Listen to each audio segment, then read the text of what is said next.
एक व्यक्ति ने एक मुनि से पूछा, मेरे भाग्य में कितना धन है? मुनि ने जवाब में कहा, 1 रुपया रोज तुम्हारे भाग्य में है। व्यक्ति बहुत खुश रहने लगा। उसकी जरूरतें 1 रुपये में पूरी हो जाती थी।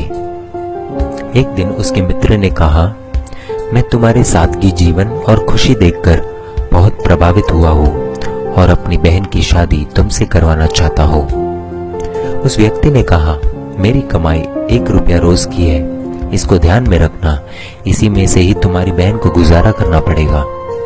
मित्र ने कहा, कोई बात नहीं, मुझे रिश्ता मंजूर है। अगले दिन से उस आदमी की कमाई 11 रुपया हो गई। उसने मुनि को बुलाया और कहा, हे मुनिवर, मेरे भाग्य में 1 रुपया लिखा है, फिर 11 रुपए क्यों मिल रहे हैं? मुनि ने जवाब में पूछा, तुम्हारा किसी से रिश्ता या सगाई हुई है क्या? उस व्यक्ति ने जवाब में कहा, हाँ हुई है।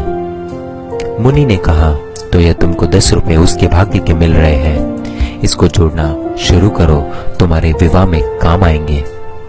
शादी के कुछ दिनों के बाद एक दिन उसकी पत्नी गर्भवती हुई और उसकी कमाई 31 रुपए होने लगी।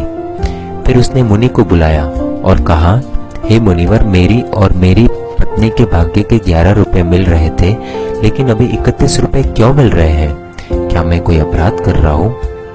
मुनिवर ने कहा, यह तेरे पुत्र के भाग्य के 20 रुपए मिल रहे हैं। हर मनुष्य को उसका भाग्य मिलता है।